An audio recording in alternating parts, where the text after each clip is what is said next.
Bonjour, film lovers! Did you know that you can subscribe to us on iTunes, Spotify, and Stitcher Radio? We also have a website, realnerdspodcast.com, where you can find cool articles and other ways to listen to the podcast. You can also follow us on social, Facebook at Real Nerds Podcast, and Twitter and Instagram at Real Nerds. You can also call us at 720-6nerds5. We will listen to it, we will play it, and we will probably commentate on it. Also, email us at realnerds@gmail.com. Anyway, enjoy the episode. Hey, what's up, everybody? This is Ming Chen from AMC's Comic Book Men. Listen, I have my own podcast. I have my own podcast studio. I don't really care about those. What I really care about is the Real Nerds Podcast, the best podcast in the universe, in the multiverse, on all Earths, 616 and beyond. Listen to it. Subscribe right now, and listen to this episode. Listen to all the episodes, but especially listen to the one that I'm on. It might be the best. Thank you, guys. Hey, Brad. Before we start, do you mind turning on the speaker for me? I'm having trouble hearing. I don't know why my speaker would do that, but let me figure this out here. Ow! Ow! What was that? I'm Ryan Frost, and welcome to Real Nerds Podcast. Camera, action! Well, a real nerd knows who shot, and a real nerd can follow the plot, and a real nerd can... talk through film! I'm sorry. Take it outside. Well, a real nerd knows who shot, and a real nerd can follow the plot, and a real nerd will give it all they got. Lights, camera, action! Real nerds! What the hell? Like, how's that even scientifically possible? Well, you're a fucking idiot, because our film of the week is Jackass Forever. You had to know I was going to pull some prank. I want to thank your mom for sneaking into your home and rigging that for me. So thank you. You went through a lot of trouble for one episode of this podcast. Yeah, but my most favorite thing to do is, to shock people and fuck with them. What people don't know is before we actually start recording, you're really playing pranked on us every episode. Yeah, exactly. This time I really just made it a little more visceral where you actually felt it. Yeah, that's not... I'll let this one slide because it is Jackass Forever this week, but ow, God, my arm. Yeah, that's 50,000 volts, my friend. I think I need to call an ambulance. Not feeling too good here. Hey. Might have to do this one out without me. Yeah, just call me back when you're in the hospital. Thanks for making me pay thousands of dollars for an episode. for my 10-second joke. How's it going? That joke was $100 every second. Worth it. Nice. Every week on Real Nerds Podcast, we see a new movie and we podcast our experience of the world. As you can hear, we saw Jackass Forever this week. We're going to tell you if we recommend the movie, play the trailer, and then, you can spoil this movie because there's a lot of pranks in it. We also have movie news and Hollywood's big comeback, the big box office winner of the week. We like movies, and we've been doing it for over 10 years. Anything cool happened to you this week, Brad? Not really. Just been working on stuff, and went to some events that some friends got married. So very cool. Yeah, nothing really movie stuff related, and Real Nerds going on for me. How about you? Yeah, no, I work all the time, and my highlight of my week is being able to meet you at the Alamo Sloan's Lake for the 10 extra minutes of Jackass Forever. So, but I have been playing a lot of PlayStation 5 lately. The Spider-Man game that came out on PS4 was remastered for it, and it was bundled with the Miles Morales game. And it was already a great looking game, and now, it's incredible. Now there's more colors. The animation is more fluid. It's hard to describe unless you've played it. So yeah, I've been doing that, and I just started the Uncharted Legacy Collection, or Thieves Collection, whatever the hell they call it, where it runs at 60 frames per second now and has more resolution, and it's crazy. This might be a dumb question, but I assume the PS5 outputs 4K, right? It's not like Yes. Okay, it's not like 1080p, and it So- upscales it. What's cool is you can't. So the games, so like Uncharted has 2 different settings. You can have it at 4K, and then it maximizes the frames per second at 30. So you get sharper image and things like that. Or you can do 60 frames per second, where it upscales it because it can't render the 4K as fast. Right.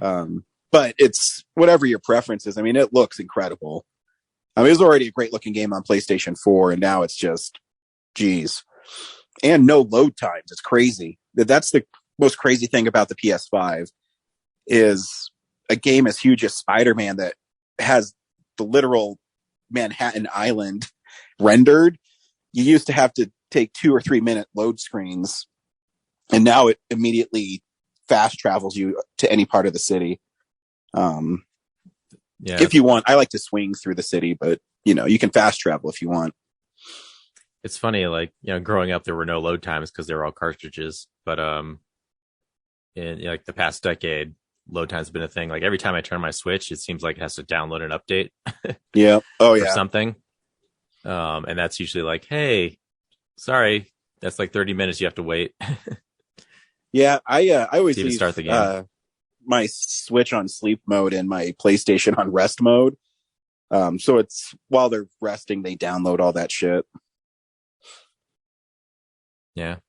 Cause I don't, I mean, nowadays, as soon as you buy a game, they have a day one, like 8 gig patch that they have to fix the game with. So Yeah. See you tomorrow.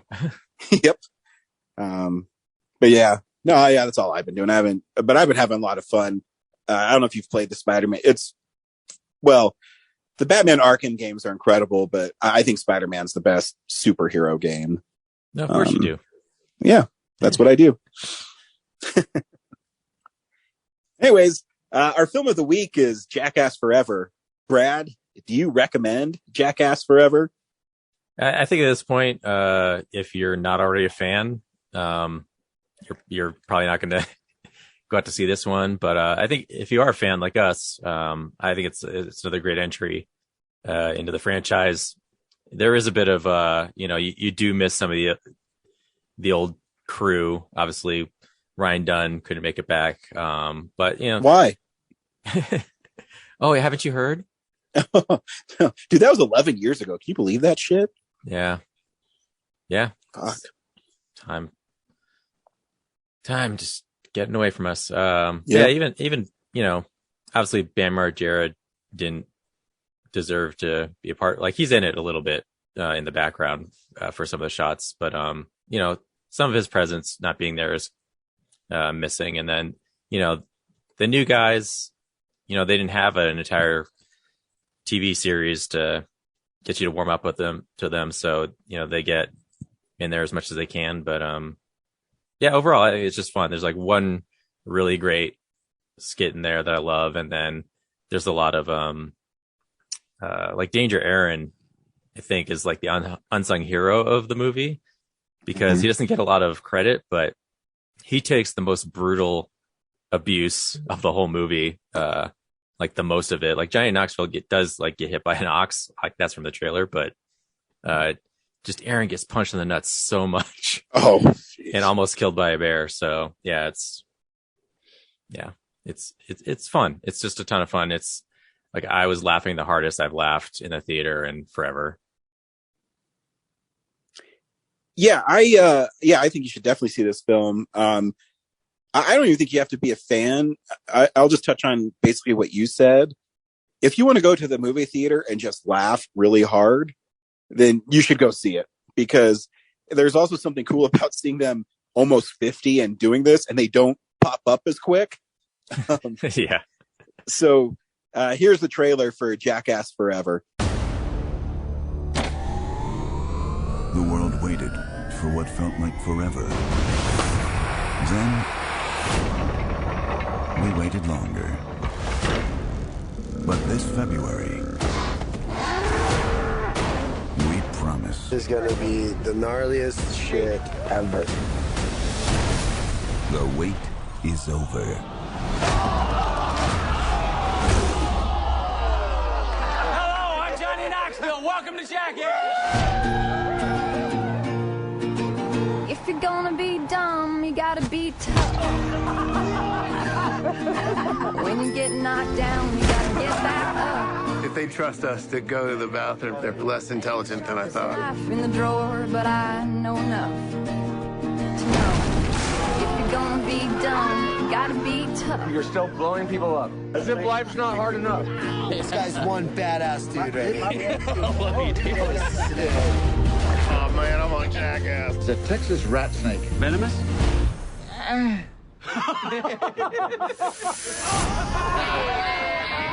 Francis hits harder than any heavyweight in MMA. I told Aaron it was a lightweight.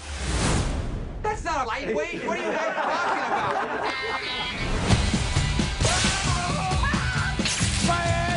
We're in this together, Pops. What's the worst that can happen? You said it wasn't gonna feel like anything. I just need you to sit with my grandpa. Just make sure he doesn't smoke. There ain't a bunch of NASA scientists writing this. Can I get a cold brew? Yeah, of course.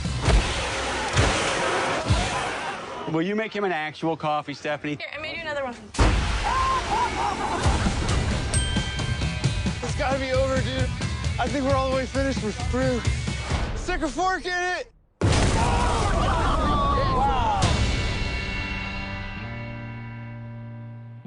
It's funny because obviously there's no story to the Jackass films. It's literally how can we hurt each other and make it funny.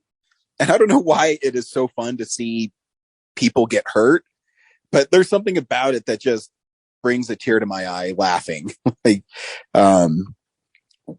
just want to clarify, when I say, if you're not a fan already, it's not going to win you over.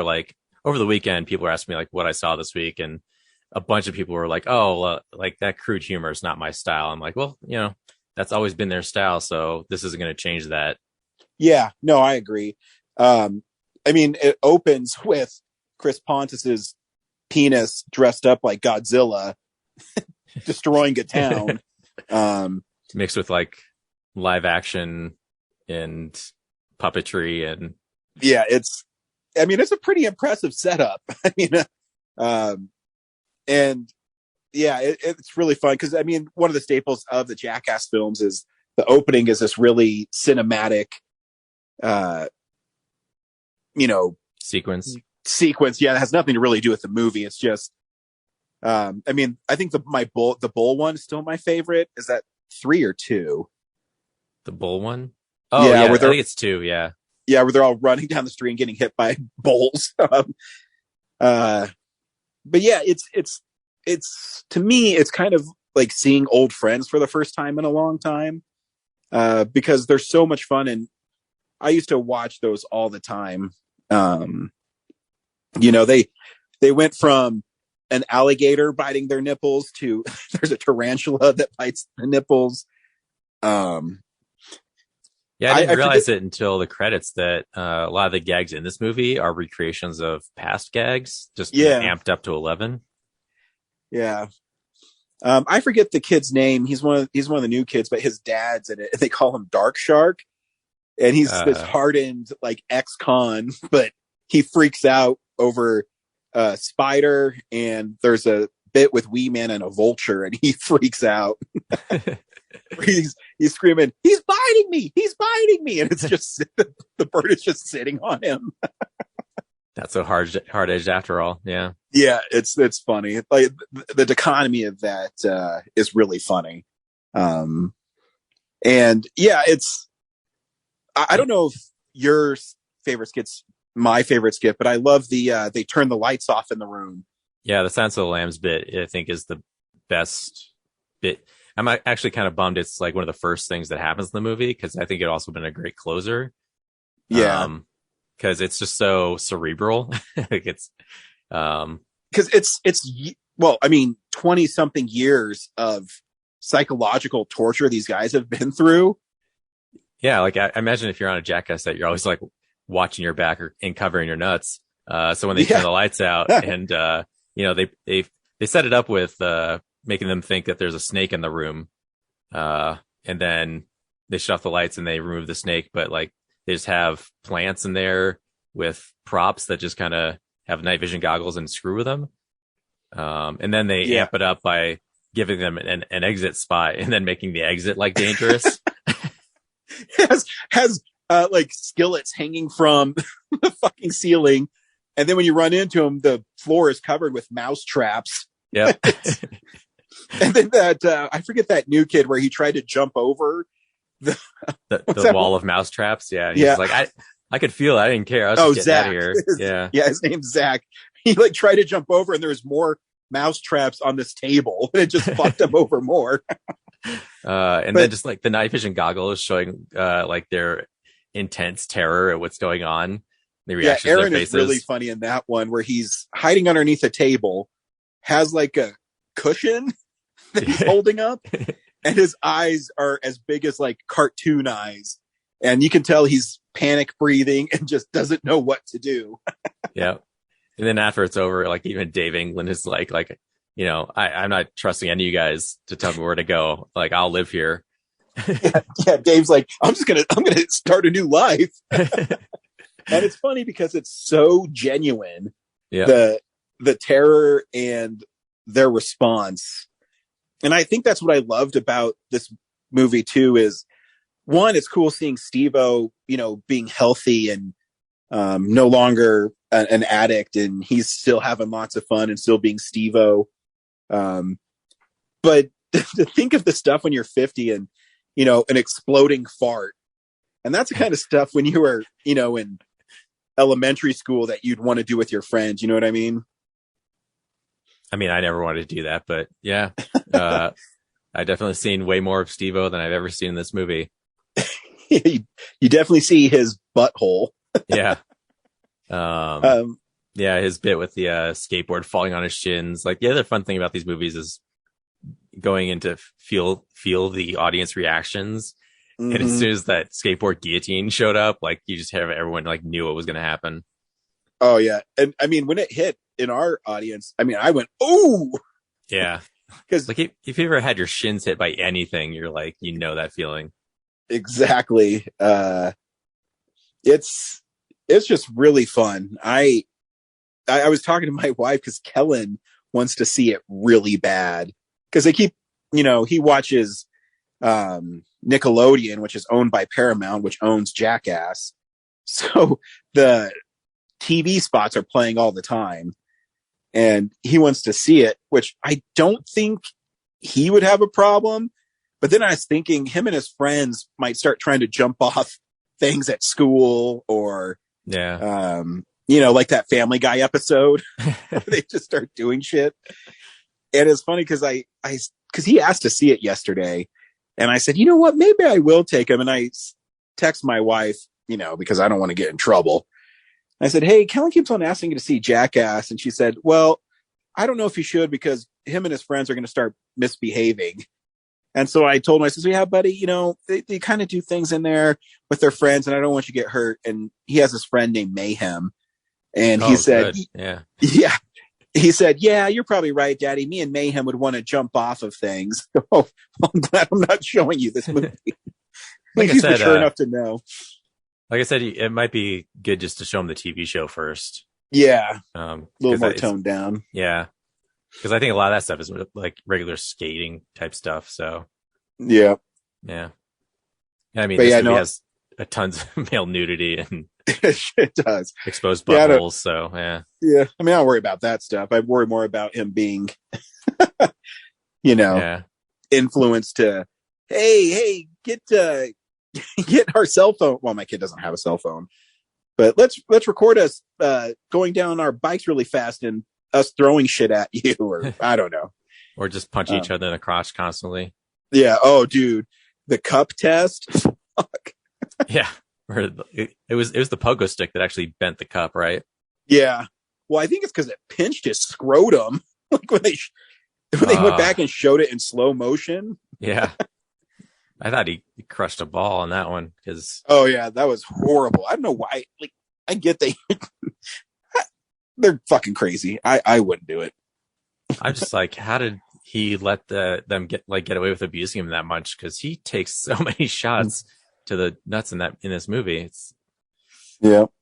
Like, I know they have like a give one, like get one type system. You know, if with Jeff Tremaine like asked you to do something like really gnarly, like you get a freebie pass like on something else, and it just seems like Aaron had to do everything. Like he didn't get any passes. Like even the spider one, he's just like, dude, I won. Like, why am I being punished? They know they can fuck with him and not fuck with somebody's dad who just shows up. Yeah. But I wouldn't fuck with that guy either. So yeah, no, I wouldn't either. Yeah, no, I think you should see it. I can't remember all the skits off the top of my head. But it's really fun. Just seeing them doing stuff again. Yeah, and you're right. It's even better when they're old and like get knocked out and can't get up right away. Because even there's that one where Poopies, yeah, that's his real name. He does that parachute jump, and he's knocked out cold.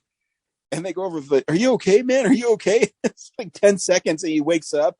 And he goes, yeah, but you can tell he's still fucked up. Yeah, and that's one of the young guys. I mean, Johnny Knoxville got hit by that bull, and he was snoring. Oh yeah, he was.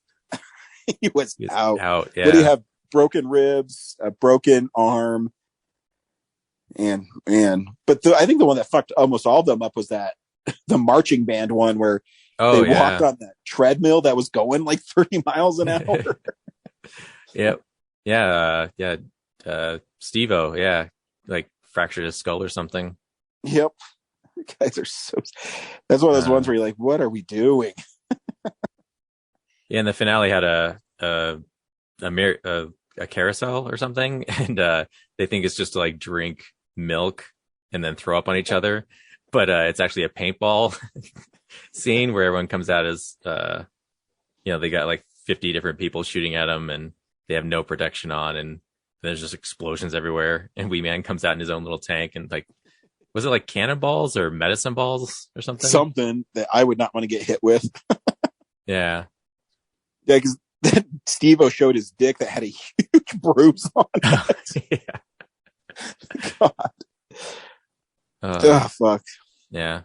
But yeah, that was cool, but I think the Silence of the Lambs bit was like more interesting than just a paintball fight at the end.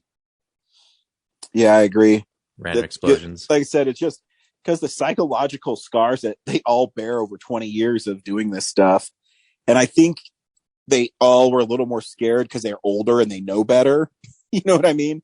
Yeah. And I mean, we have all learned from our past. And after not having a new Jackass for, man, was it 12 years? 13 years? 2010? Yeah. Yeah. 12 years. Yeah, 12 years. And then to go back on there and you're going to get, I mean, there's that one where Johnny Knoxville's in this back of this moving van or truck, and he's just waiting for Steve-O to come out of his trailer, and he hits him in the face with a volleyball that's launched through a ball machine. I mean, that's just got to be the terror you're constantly living with on in these movies, Yeah, are you on your guard all the time, or like at this point you're like so old that you just don't care? Like you just like yeah, I don't know. Assume you're on set, so something's gonna happen to you. Yeah, yeah. You just take it. Yeah, go see Jackass. It's really fun. Yeah, the bonus stuff wasn't what I expected. I know. I was a little disappointed. Yeah, I know it's not showing that stuff everywhere, but we did see a screen with bonus stuff, and it was just like an interview with the new guys. So I was hoping it's going to be a couple more like stunts. Yeah, like deleted scenes that probably show up later on a Blu-ray or something. Yeah. But yeah, it was just like a retrospective, introduce you to the new players, which I don't know. Are they going to make more Jackass movies with these people? Because it doesn't feel like it. Yeah, I mean, I don't know. It's hard to think of a Jackass without Steve-O and Johnny Knoxville, Yeah. Like I said, even just missing Ryan Dunn and Bam, like it just didn't feel complete, but like there's no way to solve that. So yeah. Agreed. Yeah, I miss like people throwing snakes at Bam. Yep. Yeah. Or I mean, Ryan Dunn had the one skit in the first movie where he put the toy car up his butt for the X-ray. Yeah, I guess Steve-O was supposed to do that one, and he was like, I guess that's in the movie. Yeah, he talks about like, yeah, I don't want to embarrass my dad. But yeah, they did have like a little tribute to Ryan Dunn. They showed like a, I think it was a skit that didn't make it to anything, where he's riding around inside like a office building with like a scooter, yeah, like a medical scooter, and it's like really keeps cramped running area. into shit. Yeah, really close quarters, so it just knocks everything out of the way and crushes people. Yeah, so yeah, it's just a lot of fun. Just laugh so hard seeing dumb stuff, and it's good to do that every once in a while. Peak cinema right there. Hell yeah! Even Scorsese's jealous. Fucking A, he is. I mean, because it's also like 2 hours shorter than any of his movies. So,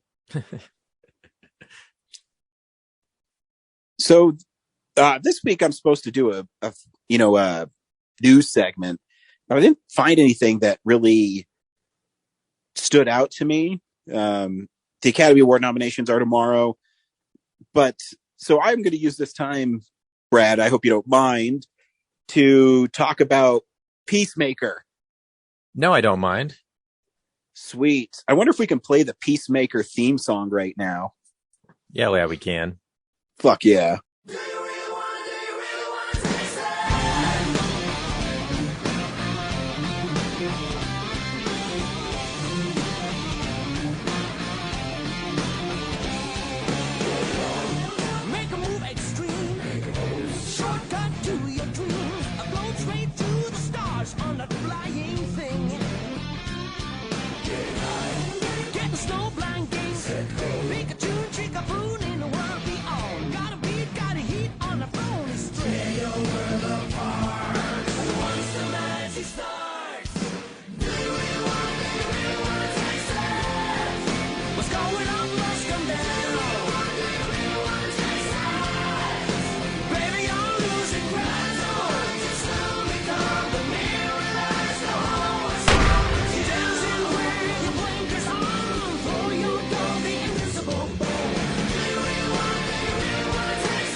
I have to agree with James Gunn. I never skip that intro. Yeah, me neither. Because it's fucking hilarious. And our band Steel Panther shows up at the closing episode 2, I think it is. Yeah, he does a cover of Foster the People's Pumped Up Kicks, hair metal style, which is fun. Yeah, it's fun. I look, there's no soundtrack for this show yet. I want the soundtrack.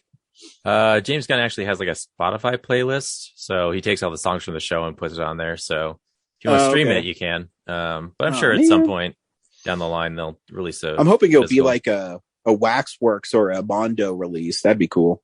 Oh, I'm sure there will be.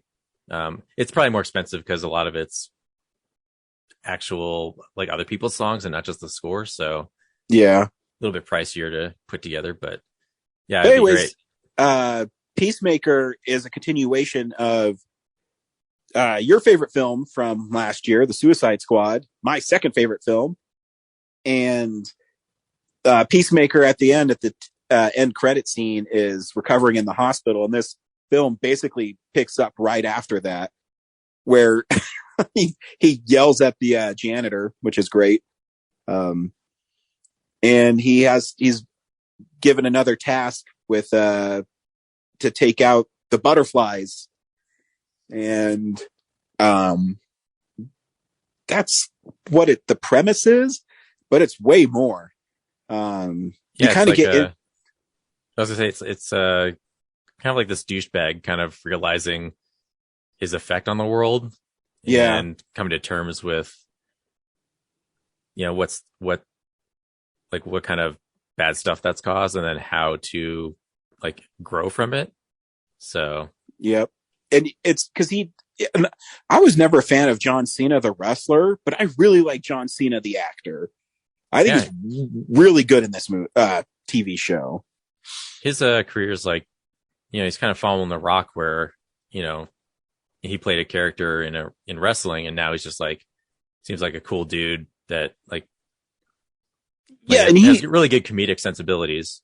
Yeah, where The Rock is kind of settled into an action hero leading man role, and he's really great at it. I love The Rock. John Cena's kind of fallen into a leading man who doesn't mind making fun of himself. Yeah. And it's really endearing. I mean, I love the old man in this show. Yeah.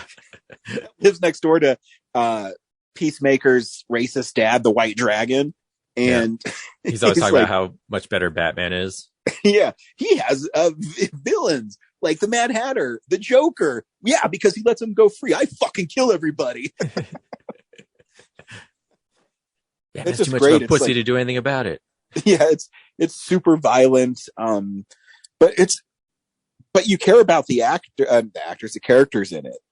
Yeah, suddenly like Vigilante, which is just like some, I don't know, F-list character in DC Comics, and he's a ton of fun, like as his kind of sidekick. I know. I love I think it's the third or fourth episode where they're leaving and he's hiding behind a dumpster. Yeah. And Harcourt's like, I see you. What? I'm just standing here. What are you talking about? I was going to leave, but then you said that. What are you doing? Oh, I'm making my face so he doesn't recognize it. No one knows who this guy is. And he's kind of like this mirror for Peacemaker to like realize, his influence, like what his influence as Peacemaker has been on people. Because Vigilante's more sadistic than Peacemaker is. Because there's a turning point. I think it's the fourth, maybe. I can't remember, but where they want them to kill these kids that are supposedly these butterfly alien things, and Peacemaker can't do it. And Vigilante's, I got it. He just executes them. So Harcourt's doing this thing like baby bear down, mama bear down, and then Vigilante steps in and he's like, ooh, Papa bear down. Like he's making fun of it. Like are you caught up to all the episodes? Yeah, I think they just had the sixth one, correct? Yeah, there's the seventh one. I think seventh one's tomorrow. There's 2 left, so the recent one's 6. Yeah. Yeah.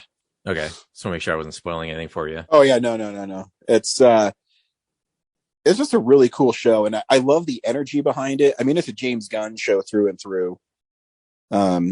James Gunn has a great job of. I think all his movies have great energy to them, and they're always a lot of fun to watch. Even if you don't like a certain one of his films, you can still watch them. Yeah, I think the hair metal, like Easter eggs and everything in the show is a ton of fun. Like that separates it from a lot of, shows on TV. And all that throwback to like glam metal and everything. I don't know, just like you said, with the intro and everything. It's like so many shows are like on HBO have that like artsy intro credit sequence. It's kind of abstract or like photos of things, the animated, but yeah, like the fact that they're doing this dance number to a metal song and like choreographed and everyone's deadpan about it. Yeah, it's fun and different. And apparently you can see Judo Master. He's supposed to be poking his head out like in the background, and I keep watching. I haven't seen it other than when he jumps out of the hole at the end, but yeah, no, I forgot fucking Judo Master. I love him. He's has Peacemaker tied up and he's eating flaming hot Cheetos. Yeah. He's like throwing them at him. I kick your fucking ass. Yeah. You're so small. If I rupture my Achilles tendon, I could put you in there. I'm a little confused though, because, so they caught him, then he escaped, and then they shot him in the chest and he still lived, but I haven't seen him for like 3 episodes. And like, where did he go? Cause, John Economos had him tied down and watching him before his escape. Yeah. But then after he was shot in the chest, like, is he in a hospital somewhere or like, ooh, I don't know. What happened to him? Like, hopefully he comes back. Yeah. It's weird to keep him alive and then not do anything with him for the rest of the series. So just feels interrupted, incomplete. So yeah, if you have HBO Max, you should definitely be streaming Peacemaker. I love Eagly in it. Oh yeah. the last episode where he's like falling, dropping out of the sky and attacking the police. Yep. And Vinci's like, damn, Eagly's hardcore. Like Eagly's like biting out people's eyes. Yeah. Or when he hugs him, Dad, get the camera. He's hugging me. What did you do my phone? Had some rad pictures of Eagly on there. His dad, played by Robert Patrick, is really good in it. He's really horrible and sadistic. So yeah, says some awful things to the Asian cop. Oh yeah, he's a racist. He's a real supervillain. Where I think Peacemaker kind of treads that Deadpool kind of area where he's not really a good guy, not really a bad guy. He's kind of a douche.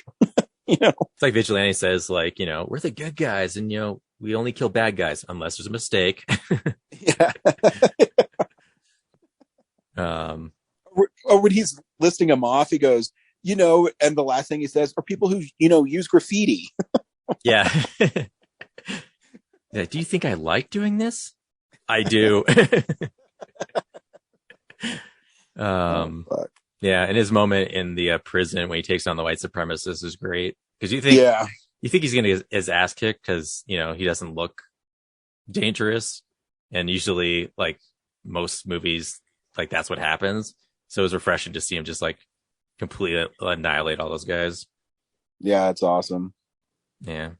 So yeah, I can't wait for the last 2 episodes, and hopefully there's a Blu-ray release so we can get some behind the scenes stuff with James Gunn and things like that.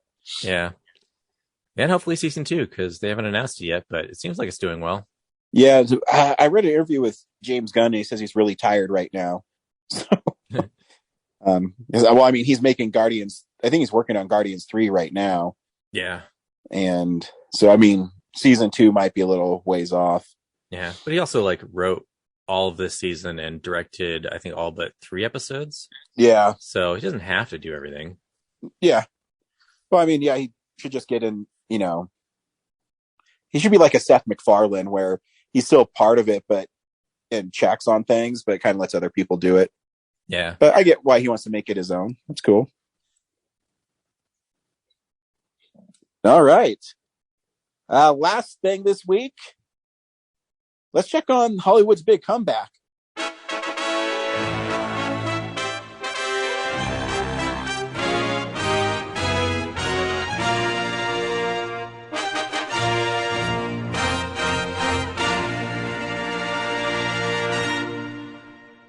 Well, the numbers are in from this weekend, and Jackass Forever made $23.5 million on a $10 million budget. So good for them. Finally, Spider-Man falls down only one more time since it opened. Yeah, and Spider-Man, I didn't think it was going to make it to Avatar's total, but they're saying it's going to pass it this week. Yeah, how much did it do? It did 9.6 million. It almost beat Moonfall. Yeah, so I think it's going to. Yeah, I think so too. And in fact, on Sunday, it made 300,000 more than Moonfall. So, Moonfall cost 150 million and only made 10 million. And yep. And there's still no like comic book inspired movie coming out for like another 3 weeks until the Batman. So yeah, it could still do like another 5 to 10 easily. I think it will. I think Uncharted will probably eat a lot of its thing, and that's fine. It's been number one for a while, and being the 3rd highest grossing movie of all time, I'll take it. Before inflation, yes. Yeah. Yeah. Congratulations to Spider-Man. It's funny. I think the person who like reps Jackass for the studio was talking about like, yeah, it did really well because audiences have been starved for like a comedy that they can just get together with their friends and watch. And I'm like, did you not see Spider-Man like 4 weeks ago? Like, it's not technically like specifically just a comedy, but like it's still something that you got a group of friends together to go see. For most people, yeah, agreed. Just seems like how out of touch they are sometimes. I know with their own industry. I agree. But yeah, I was thinking about it. There hasn't really been like a ton of like just comedy focused movies since before 2020. Yeah. They're usually blended with something else. There hasn't been like a Superbad or something. I for know. like 2 years. Or a Hangover or something that I can remember. Yeah, there was. It was so bad I just didn't. I think the last one that I really enjoyed like that was Game Night, and that's probably 3-4 years old now. Oh gosh, yeah, probably like 2017, 18. Yeah, yeah. Cool. Well, let's see if any of the other nerds have anything to contribute this week.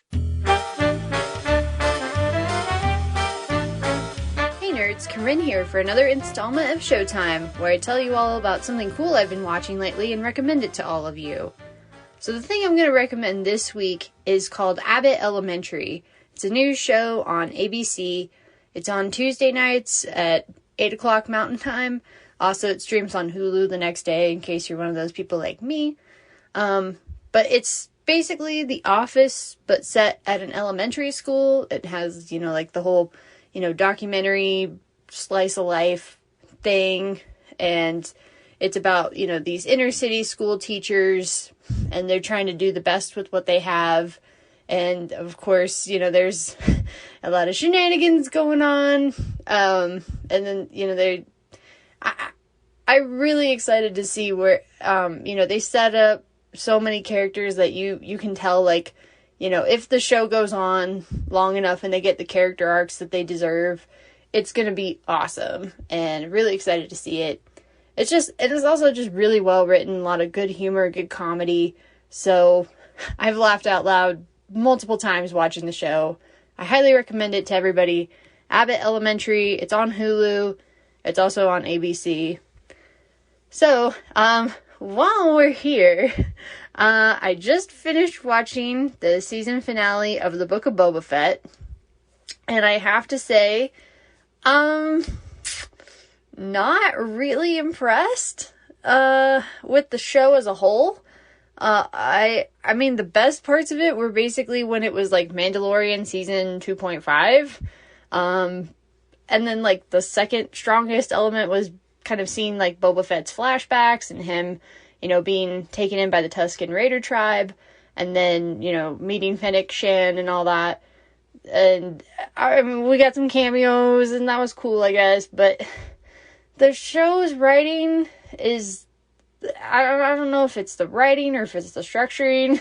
I thought it was just kind of funny how in the last episode, one of the characters straight up asked Boba Fett, like, what are you doing? Like, why are you here? Why did you decide to become this, like, crime lord? And I'm like, I've been wondering that this entire show. It's like he went from being, like, this bounty hunter. It's like, okay, when he shows up in Mandalorian season 2, it's like, okay, he wants his armor back, obviously. But then when he gets his armor back, he just all of a sudden, like, takes over Jabba the Hutt's territory? I'm like, so, why? It's just so weird. Yeah, I think that the show, it had some good moments, again, mostly involving Mando, and other folks that we all know from other, Star Wars series, but yeah, as far as, like, the core of the show about, like, Boba Fett and him becoming this crime lord, they kind of found a little bit of footing at the very end where he's like, these are my people, I have to protect them, and I'm like, okay, it's like, why are we just now getting this motivation? You never talked about this in the previous episodes, or if you did, it wasn't very much. So, again, this is coming from me. I'm not a big fan of Boba Fett as a character. I just thought people, like, hyped him up so much, and I mean, the actor, Tamura Morrison, does an excellent job. He's brought a lot to that character, and I really appreciate that. And I like Ming-Na Wen, and her character, when she was in The Mandalorian, she was just kind of this one-off person, and then she gets brought back as this kind of, associate of Boba Fett's, and that's pretty much all that happens with that. We get some background on, like, how they met and their first interactions, but we don't see much beyond it, so yeah, just not really impressed with it. I am very excited for Mandalorian Season 3, though. But yeah, I don't know. Am I the only one? If you're into the Book of Boba Fett, please let me know, because, I mean, how did anybody enjoy the show unless they were just big Mandalorian fans? So, hit me up on Twitter, @CatchingClassic, or email the show, I guess, at realnerds@gmail.com. So, thanks for listening to me rant about that. It made me feel differently once I see the episodes. You know, if I rewatch the series all the way through in one sitting, or if I don't know. I could feel differently about it as I get more information, but for what I have right now, I was just kind of disappointed, and it was just all over the place. So, I'm willing to give Season 2 a chance, just because, Star Wars is like, everybody's just going to be in everybody's show now, so you kind of have to watch all the shows if you don't want to, miss seeing your favorite character pop up or something. So anyway, I'll talk to you all next time. I have been watching Reacher on Amazon Prime. I'm probably going to finish that, so I'll let you know whether it's any good on the next episode. Bye! And now it's time for Brad's Exhibition Etiquette, your weekly guide of tips and tricks to help you not ruin Brad's fun at the movies. Here's a tip for all you couples on Valentine's Day this week. Just want to let you know that if you show up to the theater and I'm the only one there, you don't actually have to sit right behind me. Also, if me and other people are attending, it's not your private screening. And that's your tip for this week. Hey film buddies, follow me around Denver.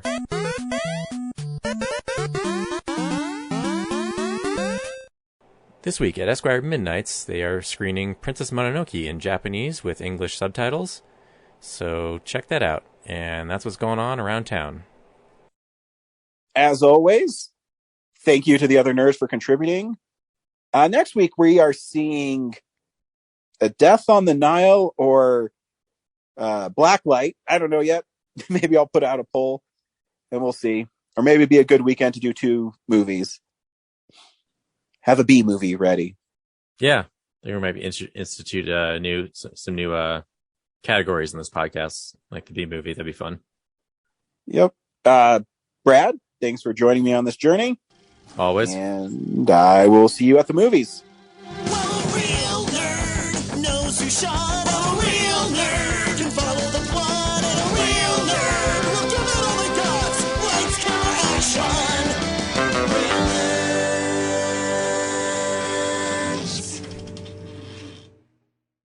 Thanks for listening to Real Nerds Podcast, a Nebulous Visions production. Stream or download episodes, read articles at realnerdspodcast.com. Stream us on Apple or Google Podcast, Stitcher, Spotify, or iHeartRadio. Follow us on Facebook, Real Nerds Podcast. Twitter and Instagram, @Real Nerds. Watch us on YouTube, Real Nerds Podcast. Email us at realnerds@gmail.com. Call us at 720-6nerds5. Thank you to Sparks Mandrill, Mike at Plan 9 Studios, and Bolognium for all of our groovy theme songs. And that's how you fucking do it!